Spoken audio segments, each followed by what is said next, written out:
In the case of a fire, your insurer can dispute the claims due to illegal building. So they don't know that the wiring was legal, that, and we know what insurers are like, right? They're not going to pay if they don't have to. So if you have an illegal building, it gives them a loophole. You're looking for your home's floor plans. Where do you find them? How do you get them? Where do you start? You've asked, and here's my 2 cents as an architect. So to get your floor plans or your plans from the local authority or council, you're going to need to find your stand number. So this is either on your utility bill or your electricity bill or something like that, but it will have a stand number and it will have a township. And little interesting fact, your township may be different to the name of the estate or the suburb you live in. So you would need that information. You take that information along with your street address, and that is how your property is mapped or located. So you would then find out based on the township within your utility bill or your title deeds, in fact, which metropolitan municipality that township is located in. Once you know that, you then know who you need to approach to see if they have a copy of your plans. So the person who asked this question was in Fourways. I know that Fourways is located within the city of Johannesburg, which means you would need to then approach the city of Johannesburg. So once you know which metropolitan municipality your township is included in, you would then find out what their system is. Do they have a civic building? Is there an online system? In South Africa, we're still a developing nation, and we have different systems in different places, some better than others. So in this instance, you're located in Fourways, which is in Johannesburg. You would actually need to physically go down to Braamfontein, to the city of Johannesburg's offices. You would take your stand number and your street address.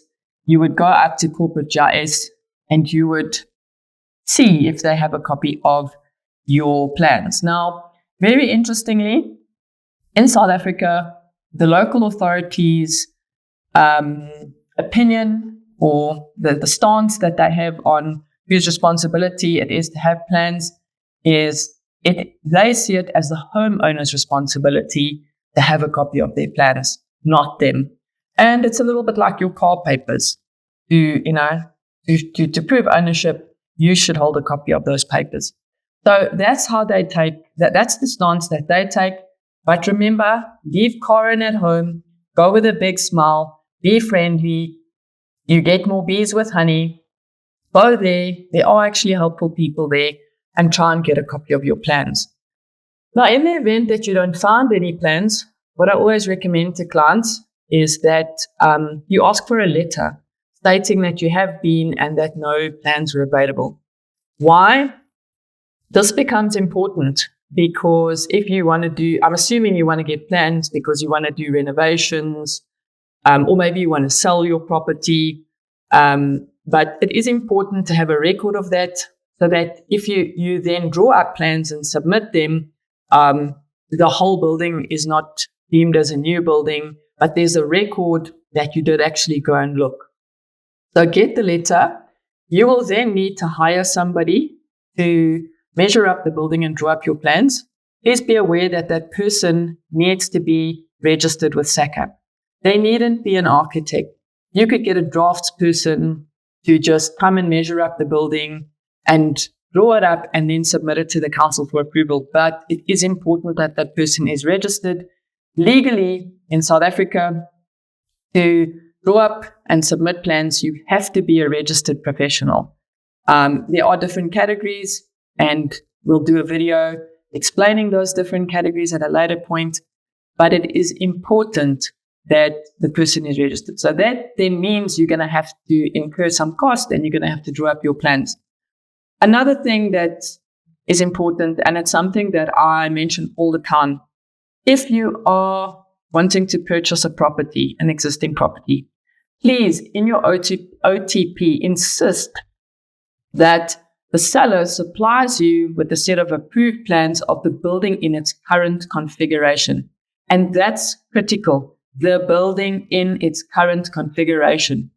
Because if somebody has added to a building and there are no approved plans, it means that that part of the building is in fact deemed illegal. I know it's South Africa, and there are parts of our country where everything that is built is illegal. Okay? We're not getting into that. We're getting into best practice. So why is it important that your building is deemed legal? It's important for your building to be deemed legal because one, then we know that it's in compliance with the minimum requirements of the building regulations, which are put in place for your own health and safety. And at a minimum, the instruction given to the builder to build it was in line with that. A structural engineer would have been appointed.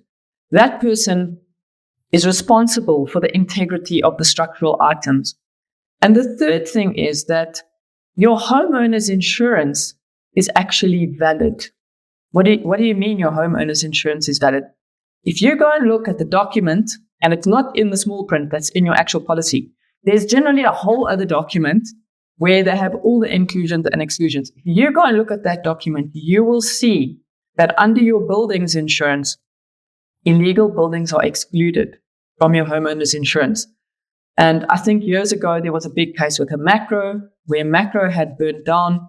The macro had not received its occupation certificate, which is the end process of approved plans, and the insurer then had the right to refuse to pay out. So how does that relate to you? Let's say you add a room, a garage, or whatever to your home. You don't have plans. It's an illegal building. And something happens and the house burns down. Or there's a big hailstorm and parts of your building are damaged. In the case of a fire, your insurer can dispute the claims due to illegal building. So they don't know that the wiring was legal, that, and we know what insurers are like, right? They're not going to pay if they don't have to. So if you have an illegal building, it gives them a loophole. In the case of like hail, like we had a year or so ago, they might dispute your claim again because you have illegal buildings. So, in South Africa, we do have a bit of a gung-ho attitude, and we very often go, well, it's better to ask for forgiveness than ask for permission. But it's highly recommended that you protect your asset. If you're paying insurance, you want them to pay out. Don't give them a loophole. So it's always a good idea to have approved plans. And if you don't have a copy of your plans in a file somewhere in your house or a digital folder, I suggest that you make work of that and that you get a copy and you see, are they up to date? On that, there are services. We use a facilitation service where they'll go to the council for you. If you want those details, you're welcome to drop me a message and I can put you in contact with the relevant person who does that for us. But it's a really good idea from a record keeping purpose to have all your ducks in a row and to have those plans in place. Remember, I'm just an architect and that's my 2 cents, and I hope that helps you.